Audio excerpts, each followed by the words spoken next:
One of my guardian angels, aren't you? You and Desiree and Kathy. You knew how important those women were to me. You know how passionately I feel about what's going on out here. And you know, actually you're very aware of the fact that I'm in love with her.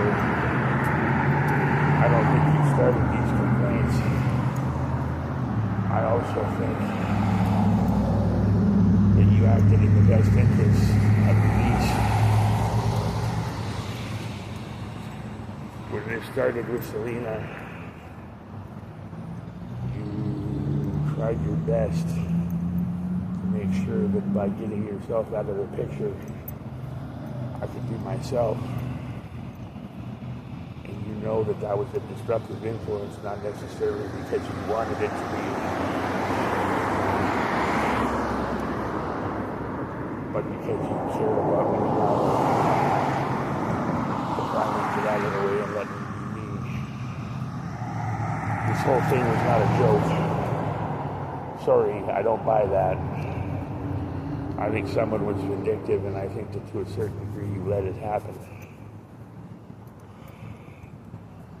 I think you could tell that I was not some vicious piece of garbage narcissist.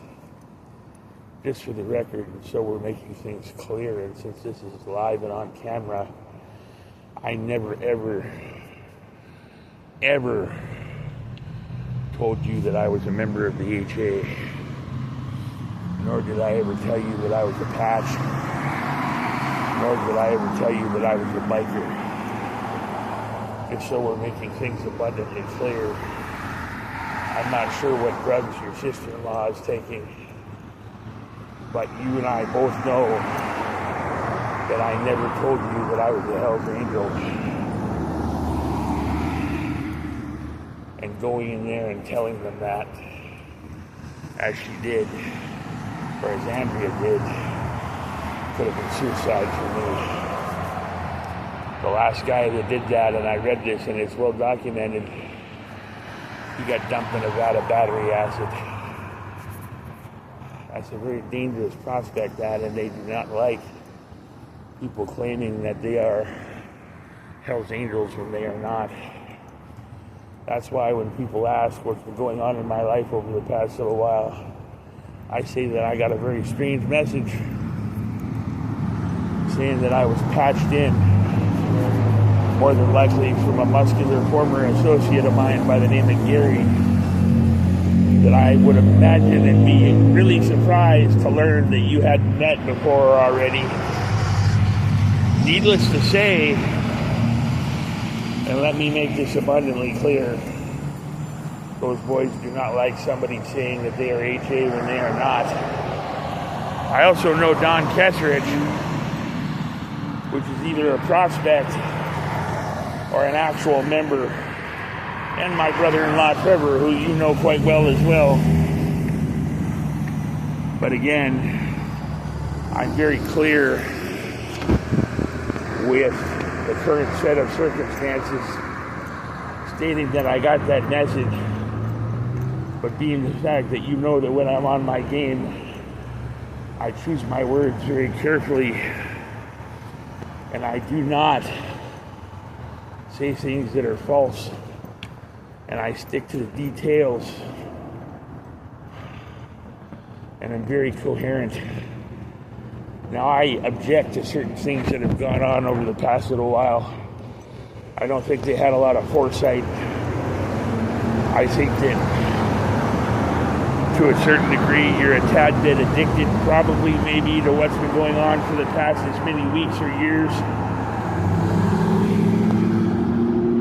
And I also think that maybe that whole nudie picture incident that happened quite some time ago could have been so I had you as a little angel on my shoulder, enhancing, let's just say, my powers of observation and perception so that I would be more attuned to what was going on around me and the people that presented themselves. So, no, you're not all bad. there are certain parts of you that I don't quite appreciate. And sometimes I do think that I have to have eyes in the back of my head where you're concerned. Because you have made a habit out of reading about perfect ways to manipulate your nephew 101. But honestly, I think you're one of my guardian angels. I think they've been running after me on the internet for the past little while.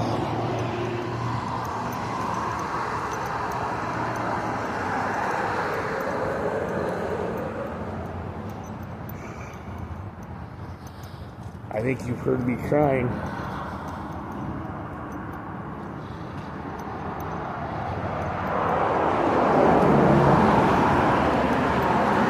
I think you're regretful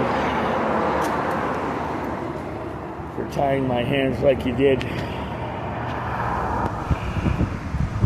And I think you've made every effort to try to straighten it out. And I forgive you. And I'm sorry that it's taken me this long to say that.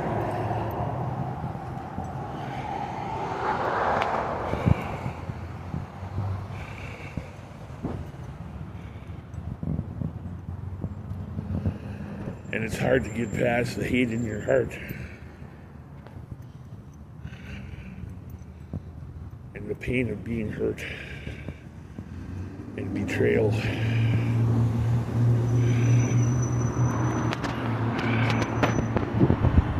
I can't drop this now because realistically it's all I got left. There is nothing else for me anymore.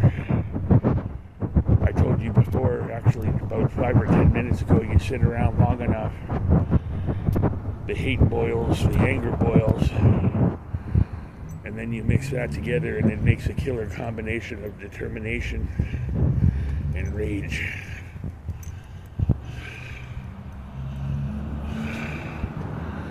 And you hold that back because you know if you let loose, someone's gonna die. And you know, I say that, and I know there's people out in video blog land that are saying, oh, he's just playing the role or being a big shot. You know, you look at me and you see a guy that shakes sometimes, and I'll tell you what that is. I am so tense with all the fucking bullshit and all the stuff that I'm holding inside, that if I were to fucking let that go, some poor son of a bitch would either cry for hours or be in intensive care. And that is the most honest I have ever been on this vlog up until this point. No amount of therapy is gonna fucking cure that, by the way. I'm gonna have to get back to one of my favorite hobbies, which is kicking and punching a bag until I feel better.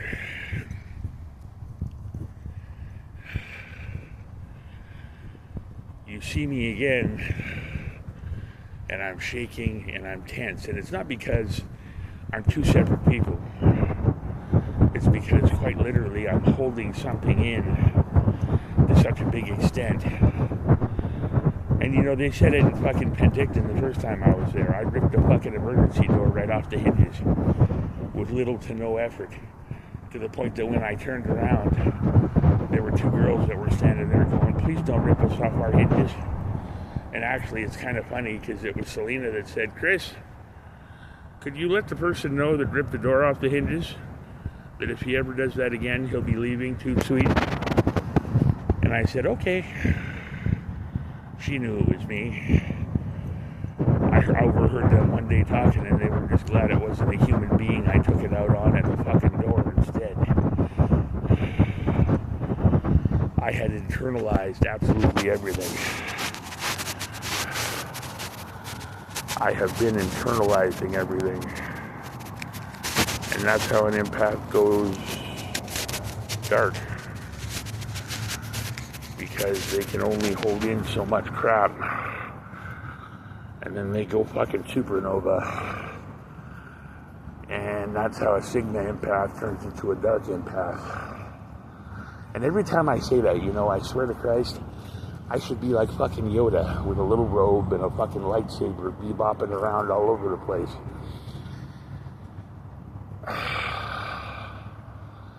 I forgive you, Marlene.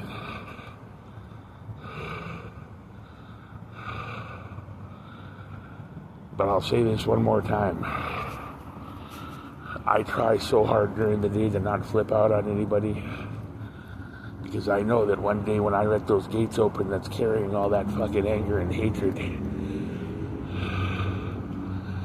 it's gonna boil over, and something very angry and upsetting is gonna happen. And again, people say, oh, you're just playing the role, you're just doing this, you're just doing that.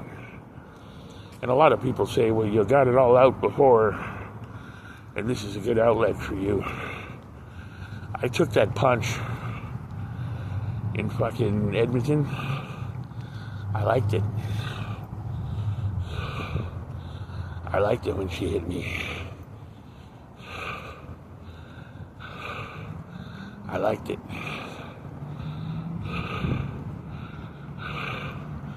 My first thought. I didn't want to say it because I thought she was going to come back and plow me again. But I was going to look at her and go, fucking foreplay, hey? And she was trans. So basically, I did take a punch from a dude that had been turning into a chick. Still a dude, so it still counts. But I was going to look at him, her, whatever, and go, oh, foreplay, hey?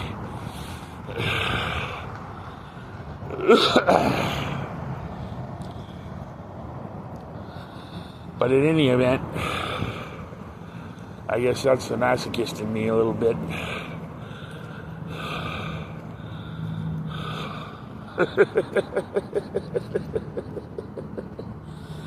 See, that's my point. I'd have mouthed off the wrong dude.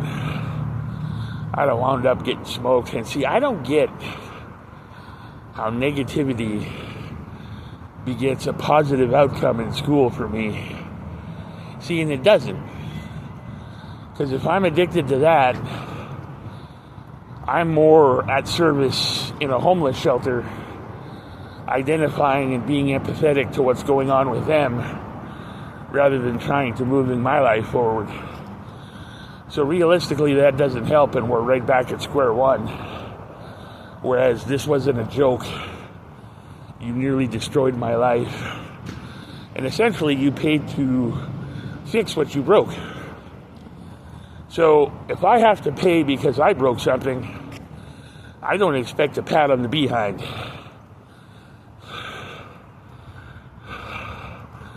But I do forgive you, though, Marlene. Sig Heil and Achichanya.